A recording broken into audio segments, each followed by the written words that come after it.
Interest and knowledge about chakras is more experiential than explanation. Namaste, welcome to Tummee.com, making yoga sequencing easier for yoga teachers every day. In the last video, we spoke about Manipura chakra and Anahata chakra. In this part, we speak about Vishuddha chakra and Agnya chakra.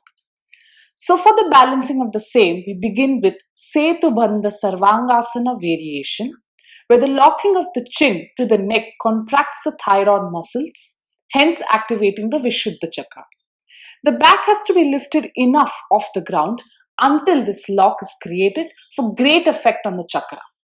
You may ask the students to practice Ujjayi pranayama when doing this asana for the activation of the chakra. Now the next three poses are peak poses, which require strength in the arms, shoulders and control over the core. All these poses, if you see, have the lock of the chin to the neck, activating the Vishuddha chakra.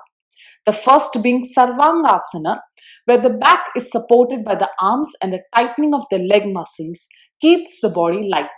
The blood flows in the reverse direction. Then from here, the knees are bent and brought close to the forehead. Once the student is able to balance on the shoulders, the palms are extended and locked. This is Purva Halasana. And then the students perform Halasana by extending those bent knees out. Here the activation of the Vishuddha chakra is at its maximum.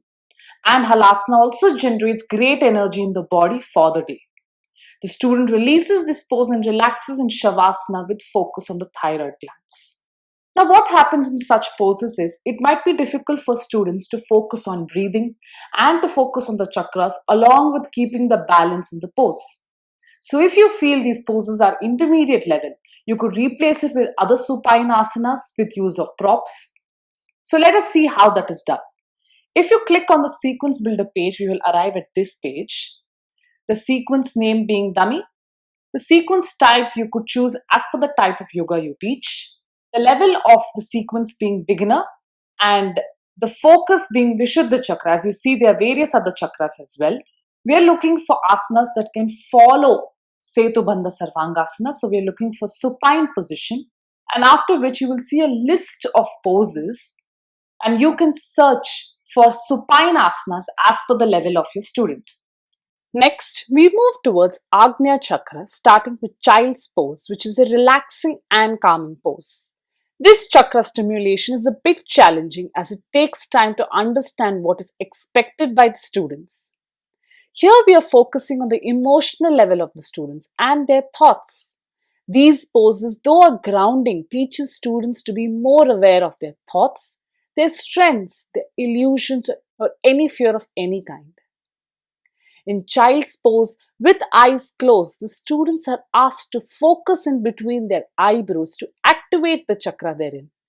Releasing this relaxing pose, the student comes to Sukhasana to do Yoga Mudra, where the forehead that comes in contact with the ground creates a sense of humility within the person.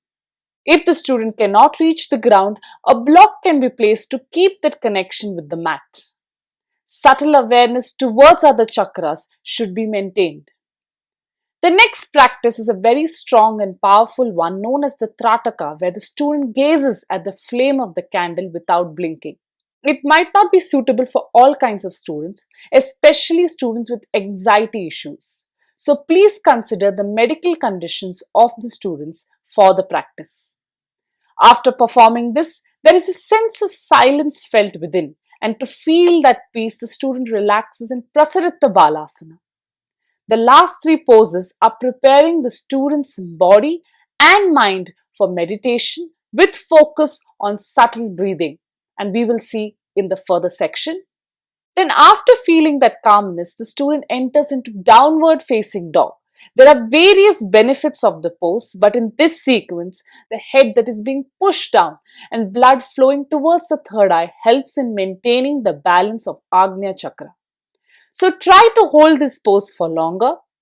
Lastly, the student relaxes in child's pose, where you ask them to keep the flow of energy going from the root chakra to the Agnya chakra. And it's fine if students are not able to find this balance, because this will happen only with practice once they develop a greater awareness.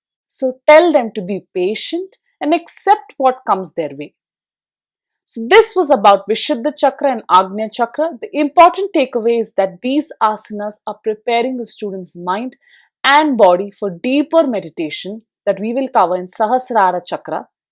The next part, we will discuss asanas for Sahasrara Chakra, pranayama techniques and cool down asana. Head to the fourth part of the video by clicking on the link. Thank you very much and take care.